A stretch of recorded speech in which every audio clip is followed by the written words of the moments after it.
Hi guys, welcome back to my channel. Yeah, and thanks for showing me support and yeah, sharing your comments with me about the content that I've been sharing with you so far. I mean, it's quite encouraging to see that some of you find this content very useful.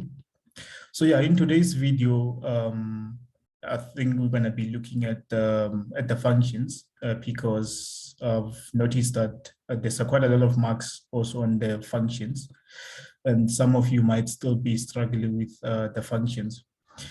So yeah, on this video, we're just gonna focus on the characteristics of parabolic functions or quadratic functions, and also look at exponential functions.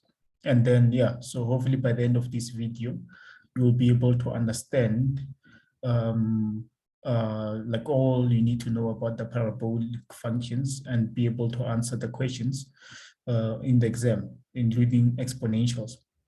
So yeah, without wasting time, let's get to it. So yeah, I'm just gonna share my screen and then we get to it. So yeah, I mean, so there are a few factors that you need to understand when it comes to functions, for each group of functions. So like we have, I think about 4 sets of functions that you'll be tested on in your examination. You'll be tested on the parabolas or quadratic functions. You'll be tested on the linear functions, which were covered in grade 10. And you also be tested on hyperbola and exponentials. So for each of these functions that I've mentioned, for you to do well in the questions, you need to be able to understand the characteristics of each function, right, from the first principle. So yeah, I'm just going to start with the parabola, and then once we're done with the parabola, then we're going to go to exponentials, right? So for parabola, the following factors is what we need to know, right? Or let's say a quadratic function. Quadratic.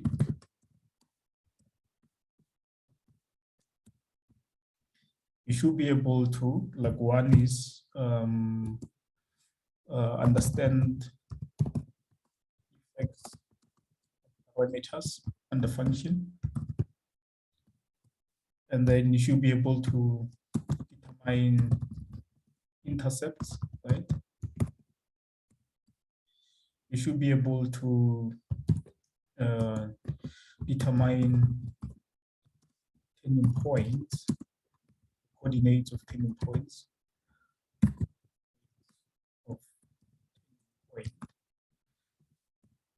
And then you need to be able to determine the domain, the range, right? You should be able to plot the function, right?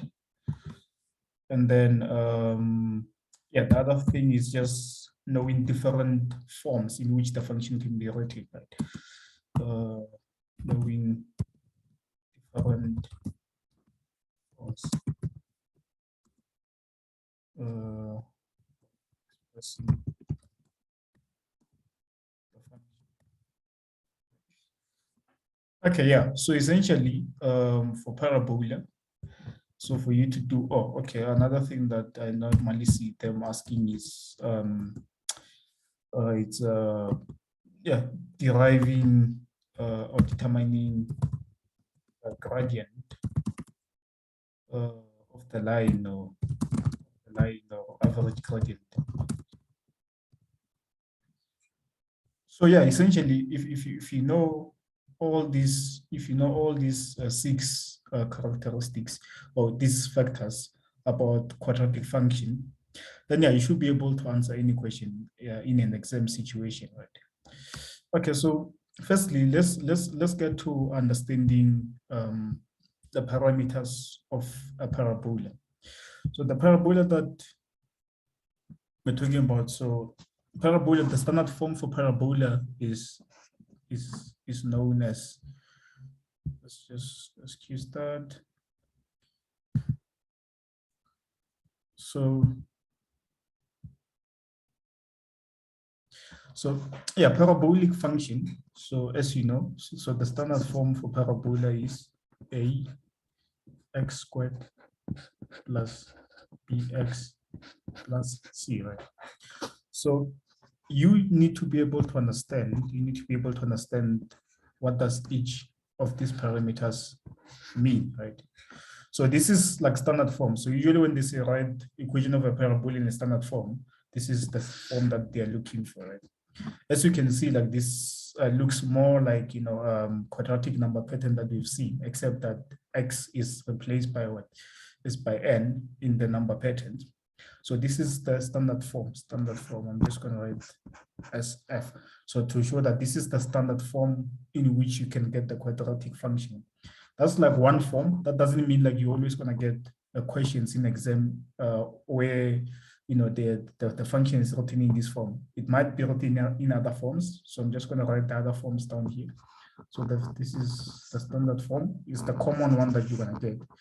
And then the other form that it might be written is a y, or let's say f of, I'll just come back, y equals to yeah, y equals to a x plus p squared plus q, right?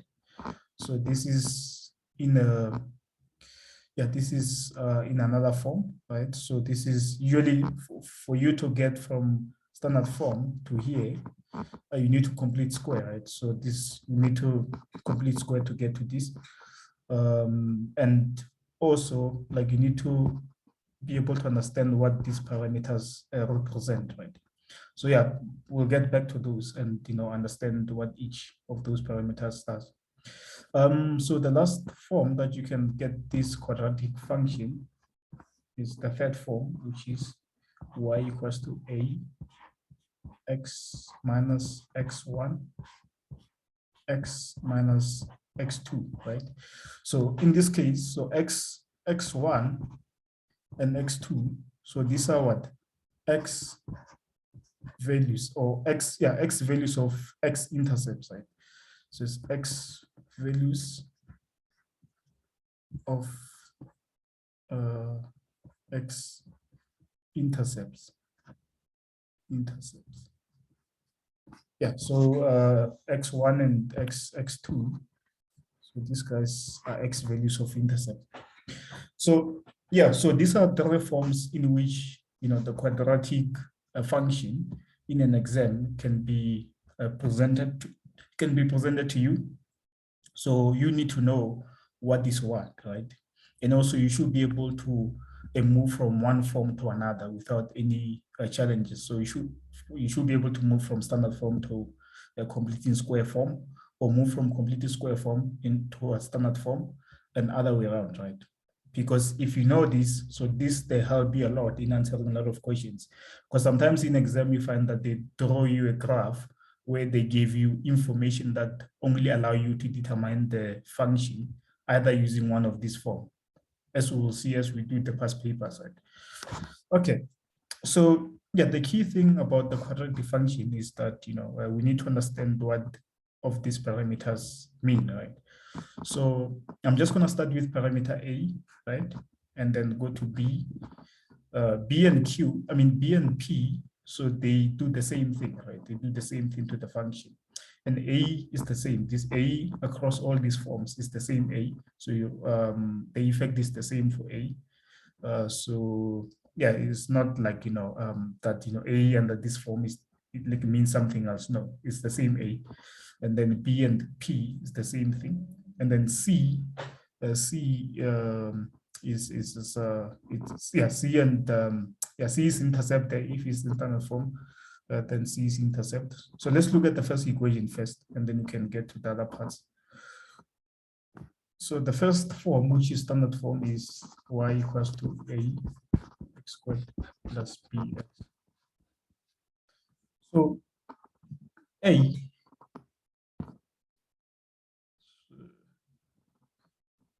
do this. If A, B, and C, right? So yeah, we just need to understand, what each of these That's right. So firstly, so A tells you the shape of the graph, right? So A tells you the shape of the graph. Remember, the parabola function is either looking downward or is looking upward, right? So usually this is a smiley face, right? It's a smiley face. And then this is a frown face, right? So yeah, whether the parabola is gonna be, sorry, what am I saying?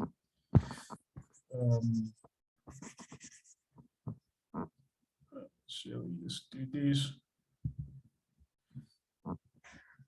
Yeah, so this is smiley face, right?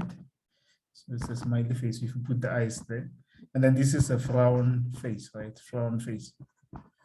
So yeah, whether the parabola is gonna be frown, in other words, looking downwards or looking upward. So it will depend on the sign of A. Like this is very important. If A is greater than 0, so if A is greater than 0, right, then your graph is gonna look upward. So in other words, it's gonna be smiley, right? And then so if A is less than 0, I mean sorry, yeah, if A is less than 0, then yeah, this is gonna be the opposite. So your graph is gonna be angle, right? It's gonna be angle, it's gonna be looking downward. Just to make a point here, so sometimes like instead of saying smiley or frown, so you hear them saying that if the graph is smiley, they say it has a minimum because like you see, this is the minimum value. So it has a minimum. Then if it's looking has a maximum, because yeah, the highest value that the graph can take is this guy here. So from there, it just goes straight down, right? So yeah, just know that like minimum and smiley face mean the same thing, and maximum and frown face mean the same thing. Okay, so then another important effect of A is the gradient, right? The gradient. So in other words, it determine how steep your function is gonna be.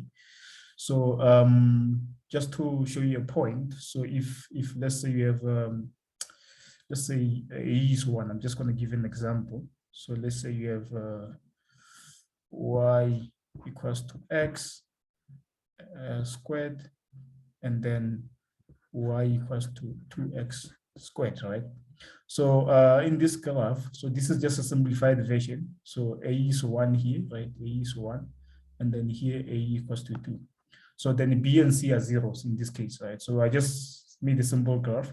So your graph for A equals to X, so it's gonna be, so let's say it's gonna be something like this, right?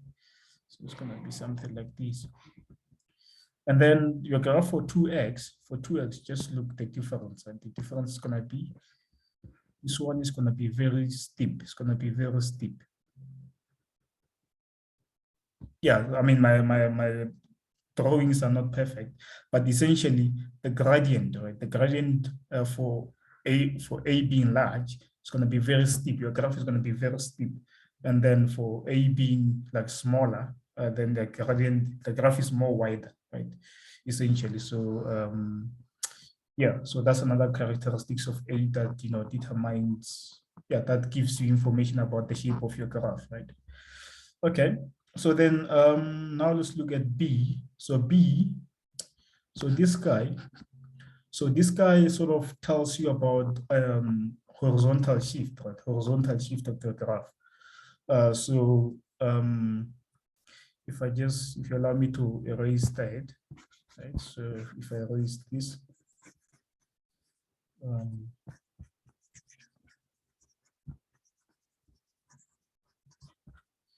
so yeah, when we talk about horizontal shift, so we're talking, so if you have a Cartesian plane, so either your graph is gonna be, let's say more on the right, or more, let's say on the left, right? Let's say more on the left. So if you look at this graph, so this graph sort of, so the green one moves slightly bit right, right? and then the purple one is a little bit right. I mean, a little bit left, right? So if B is greater than 0, if B is positive, then your graph is gonna be slightly to the left, right? Slightly to the left, slightly to the left, right? So, and then if B is less than 0, then your graph is gonna be slightly to the right. So it's important, like make sure that you don't make a mistake of saying that if B is positive, your graph is going to be to the right, because yeah, it can be contradicting. So the best way of actually seeing what I'm saying is plotting this graph, like, you can just plot graph and change the sign of what? Change the sign of B and see how your graph actually move around. You'll notice that if B is less than 0, and then the graph is going to be to the right, and then if it's greater than 0, then it's going to be to the left, right? Okay, and then like the other thing that is important to understand is C, right? C. So C is called what? Y-intercept, right? So Y-intercept is a point where the graph cut what? Y-axis, right? So essentially, if I do here, so if let's say we have a graph like this, so this point here, like where the graph cut the y-axis, or you have a graph like this. So essentially, these points, this is what we refer as what? This is what we refer as, so the y value, essentially, the y value here is your C. The y value here is your C. Right? So Z essentially is a y-intercept, right? It's a y-intercept at the point where your graph cut a y-axis. Okay, so, and then the other thing to note is that, if you add C, if C increases, like let's say C goes up by, say, X units, right? If C goes up by X units, then your graph is going to shift upwards by what? By those units. If C it goes down by X units, the graph is also going to go down by X units. So it's like, it determines the vertical shift, right? So it's a y-intercept, and then determine vertical movement. Okay.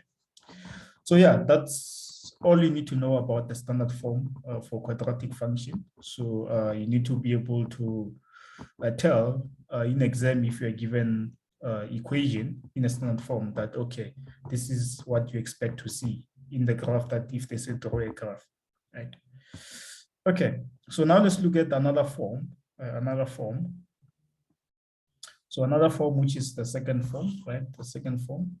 So the second form there, so that is y equals to a x plus p squared plus q, right? So like here we need to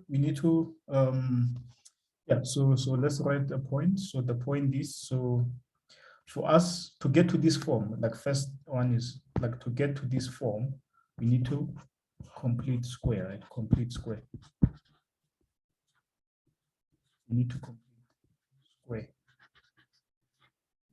Yeah, so I mean, if you want some lesson on completing square, please let me know. I'm happy to yeah, do a lesson on that. But essentially, you need to complete square from your standard form to get to this form, right? So in this form, so your A is still the same as for standard form. So if I do this, so you have A, you have P, and then you have Q, right? So A, same as before, right? Same as before. So essentially, it means that A is still determine if your graph is going to be smiling or frown, and whether it's going to be wide or it's going to be like, narrow. So the higher the value of A, it means the steeper the graph, and then otherwise, like the more narrow, the more wider the graph will be if A is very small. So P, so this is very interesting. So P, so P is it's like, okay, not P, like X equals to minus P, right? X equals to minus P. If equation is written in this form, X equals to minus P, that's your turning point, right? That's your X value of a turning point, right? X value of a turning point. And then Q, so Q, and then again before I go to Q, so let's say this is X value of a turning point. So X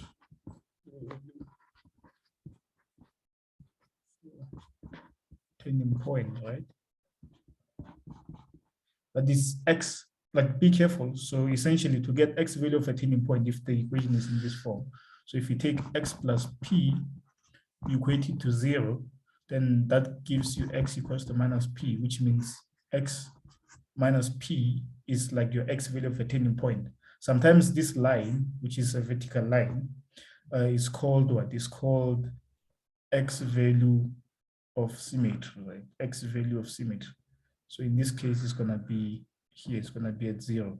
So X value of symmetry. So essentially it means that it's the line that cut the graph into 2 equal parts, right? Okay, so and then so then P, another effect of P, right? So I mean, one is that it's a X value of a turning point. And the other thing is that the P, it's P like B, like just like B before. So it tells you about horizontal shift in the graph, right? Horizontal shift. If P increases, so then that means that your graph is gonna move. It's gonna move to the left, more to the left, right? And then if P decreases, then your graph is gonna move more to the right. So yeah, just to make it clear. So let's say if P is greater than 0, if P is greater than 0, then this implies that the graph is gonna be more to the left, right? And then if P is less than 0, then your graph is going to be more to the right, essentially. That's what it means. The same way as like if you increase the value of P, it's like you're moving your graph more to the left, right? I mean, yeah, more to the left. And then if you're decreasing it, you're moving it more to the right, essentially. That's what it means. So if you have an equation of this form, make sure that you check that, the ultimate graph that you drew, it's talking to what you expect to be happening here. And then Q, so this is interesting. Q is the Y value of what? Q is Y value of turning point. Turning point. Yeah, so Q is the Y value of a turning point, and then X equals to minus P is the X value of a turning point. Essentially, this means that if you have a quadratic equation in this form, then you already know what? You already know the turning point, right? You know that turning point is minus P and Q. I mean, the coordinates of turning point is minus P and Q, essentially. Okay, and then another effect of Q is that obviously if Q is greater than 0, it means that your graph is above, your graph is gonna be what? It's gonna be above, the maximum is gonna be above what? It's gonna be above, so yeah, where the graph is sort of having the minimum or the maximum. So where the graph is turning, the Y value where the graph is turning is gonna be over x-axis, right? Over x-axis. X-axis. So it's gonna be above. And then if it's less than 0, then it's gonna be below x-axis, right? So essentially the Q is also affecting your graph up and down, right? So if you increase the value of Q, your graph is gonna move upward, right? So you can imagine, so this graph is gonna shift upward. And then if you decrease the value of Q, your graph is gonna go down, essentially, if that makes sense, right? So yeah, please make sure that you know those important parameters and you understand what each of these parameters means, so that if you're given diagram in exam where they ask you to yeah, when they ask you to plot this graph, then you should be able to know how you should plot it and check your answer against these things that we've discussed here. And most importantly, note these characteristics, right? So which means if you know the turning point, and then you can write your function in this form, you already know this and this, you just need to know A. And then if you know one coordinate, then you substitute that, and then you get the equation in a standard form, or like, a complete equation. So yeah, it's quite useful to be able to understand all these forms at which the quadratic equation can be represented to you. Okay, so yeah, then the last one. So the last one, this doesn't require a lot of explanation. So A still have the same effect as here and here, right? So A tells you the shape of the graph, up, either smiling or like frown. And then you only just need to know is that these guys here. So these guys, they have to be your x-intercept, right? So if this would be x2, then this would be x1, right? So these guys is what you need to know to substitute into this formula and then solve for whatever. So essentially, if you have these two guys, then you just need what? You just need one more point, right? You just need one more point on the graph. So if you have one more point, then you can just solve for A, and then you are done. Yeah. Yeah, that's all about like the forms in which you can get the quadratic function. So and yeah, some explanations about the meaning of each parameter, which is important. So yeah, I think like then yeah, we've covered the understanding the parameters. So now we just need to look at how do we determine intercepts. Okay, so to determine the intercepts, so this is both x and y intercept, like just to make it clear. So yeah, to determine intercept, so this is what you need to understand, right? So okay, so this is your graph. Yeah, so this is y, this is x, right? Yeah, so to determine intercept, so for y-intercept, so which means you need to let x equals to 0 in your f of x. So if you have f of x function here, right? So which means to determine y-intercept, so you need to let x equals to 0. The reason why you let x equals to 0 is because you can see here, right? So where the graph cut y-axis. So remember, intercept is where the graph cut the axis, right? So if you say y-intercept, you mean where the graph cut y-axis, then x-intercept where the graph cut x-axis. So yeah, to know the coordinate, so you already know the x value here is 0. So all you need is what? You need 0 and y, right? To get to this y, then you just need to substitute x equals to 0 into what? Into the equation here. Then, which means your coordinate is gonna be, it's gonna be 0 and f of 0. Like that, those are your y coordinates. And this applies to all the functions. It's not only for parabola. So all the functions, if you're determining y-intercept, you substitute x for 0. I mean, x equals to 0 into your f function, and then you solve for y, and then you get the answer, because x is always 0.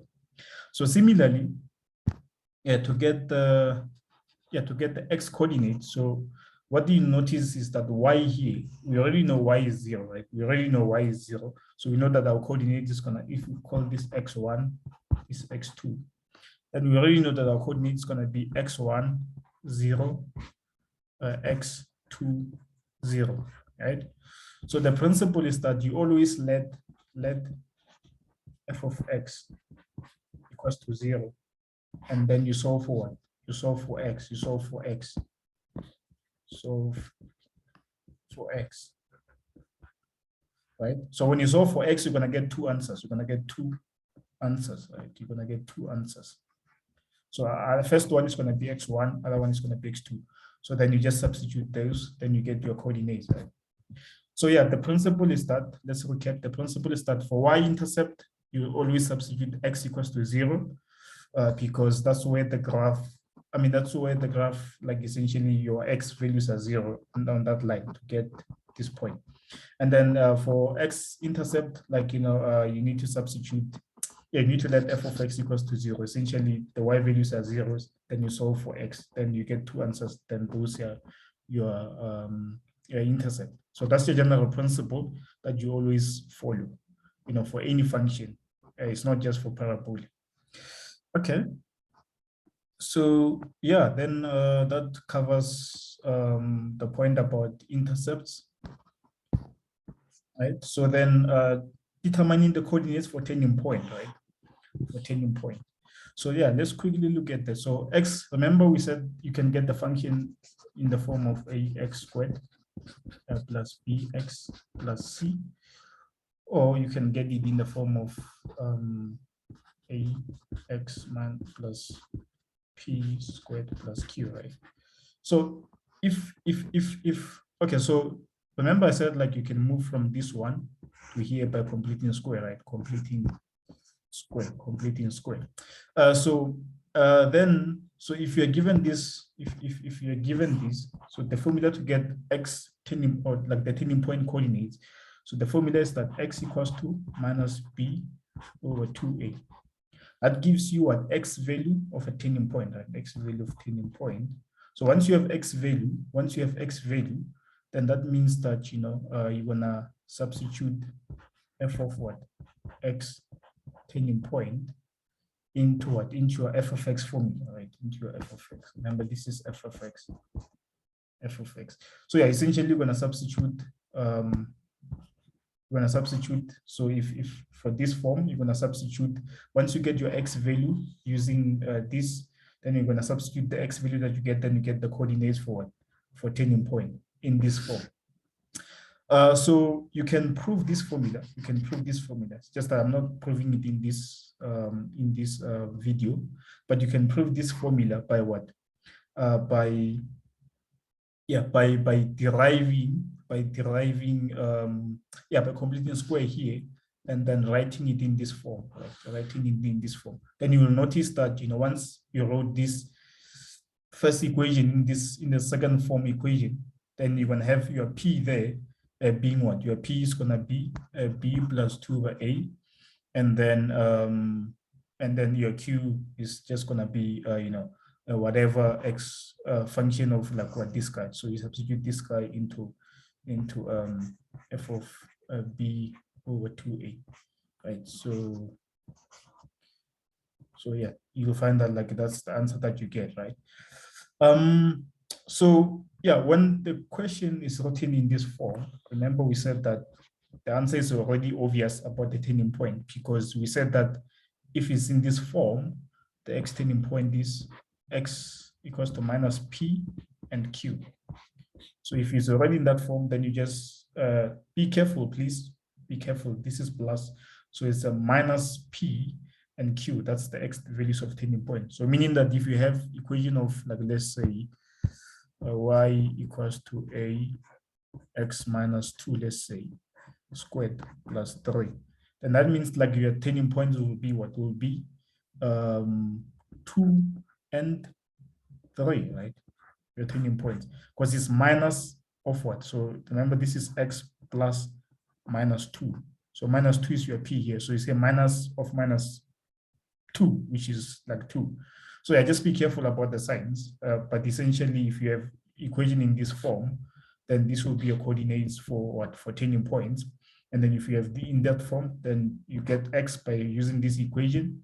And then once you get your x, then you substitute your f of x, then you solve for what? You solve for turning point. Okay. So yeah, okay. So then that that covers, like, that aspect, right? So then now we need to, okay, we also talked about different form of expressing that. So then we need to discuss the domain and then plotting the function. So plotting the function is just essentially, it's just the consequences of being able to understand the parameters of the function and the information that you're given, right? Okay, so I believe, yeah, so let's look at the domain and the range, right? So what do we mean by the domain? What do we mean by the domain, right? And what do you mean by range? So when you talk about the domain, so domain essentially is all set of X values that the graph can take without being undefined, right? So without having any issue. So any X values that you can plug in into your f of X function, and then you get the result. That should be part of the domain, right? That should be part of the domain. So so the question that you need to ask yourself is, what values of X can you plug in into your formula or f of X function without getting any error? So like in other words, it's defined. So we say all X values, right? That makes f of X defined. So in general, just a general definition of what of a domain. And then the range, these are all Y values that the function can take. The function can take, right? Yeah, so those are just basic definitions. They apply to any function. So domain is always all X values that you can plug in your formula, and it gives you a result without any errors. And then range is all the Y values that the graph can take, right? So now let's look at our parabolic function. So let's look at the parabolic function. So if we look at our parabolic function, we notice that it's of the form. So let's assume it's okay, so let's assume. So yeah, it doesn't matter whether it's looking upward or it's looking downward. So I just do a simplified version, but it doesn't matter, right? So this is X, this is Y. So what do you notice about this function, right? So what do you notice about this function? So what you notice is that for domain, remember domain is X values, right? So this graph, like it continues to go on and on and on, like it continues to go on to the left, to the right, and goes on to the left. So it doesn't matter the shape, whether it's looking downward or downward or upward. So it continues to go on the side. So which means domain for our parabola will always be what X is such that X are all element of what? All element of real numbers, right? Or another way of writing it, you can just say X is minus infinity, X up to positive infinity. So what you are saying is that X essentially, X can take on any value. X can take on any value. So like X is not limited. It's like the graph will continue to go on and on. Like, yeah, there's no break on either side, right? So similarly, the range, so the range is the one that is quite interesting because it depends on whether your graph has a minimum or your graph has a maximum, right?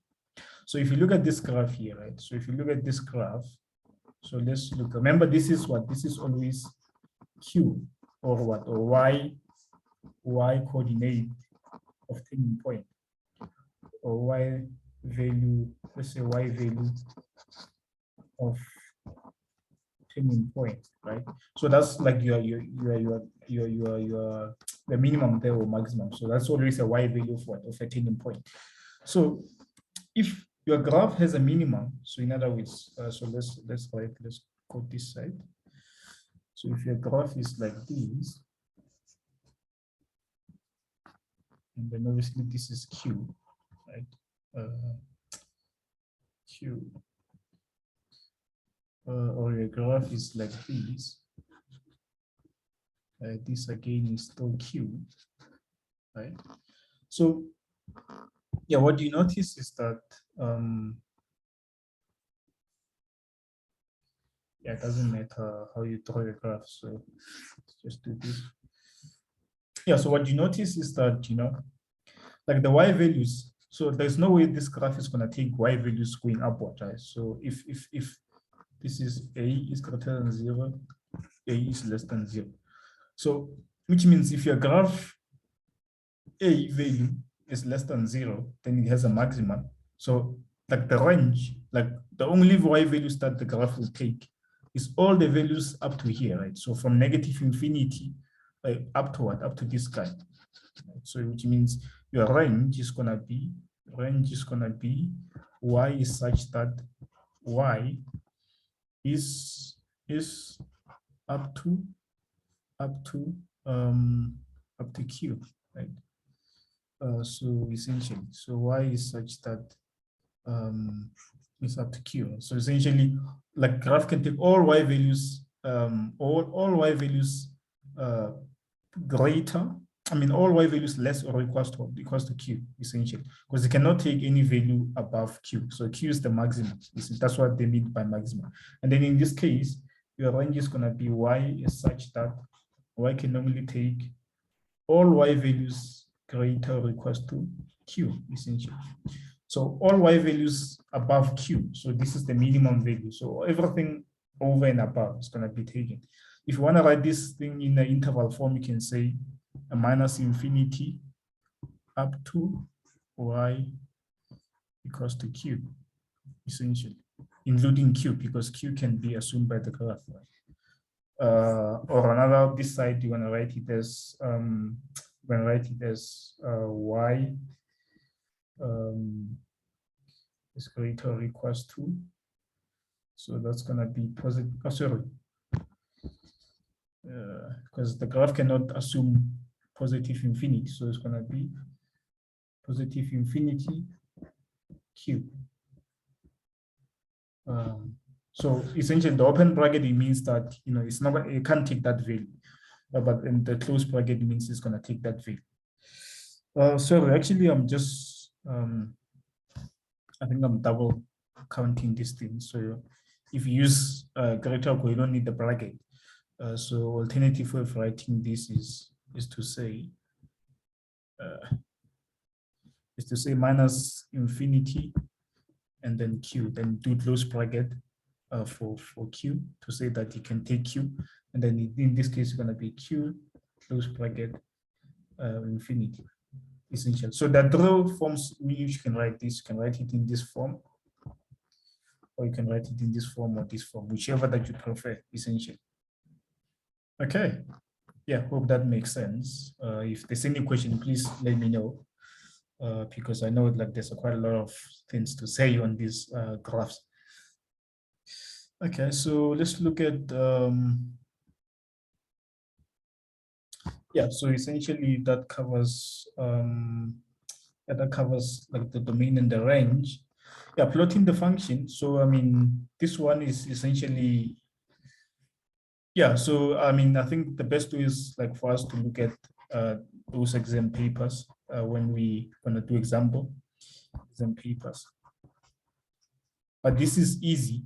Once you understand the characteristics of the graph, those parameters, then it should be easy for you to plot the graph, right? So yeah, we'll look at the actual questions, and then like we'll see how what you've learned will apply, into plotting graph. Because for us to plot the graph, we need to know all this information, right?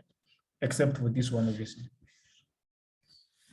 Okay, so now let's look at the last part, which is like, this guy, which is determine the gradient or the average gradient for a function. So if you think about it,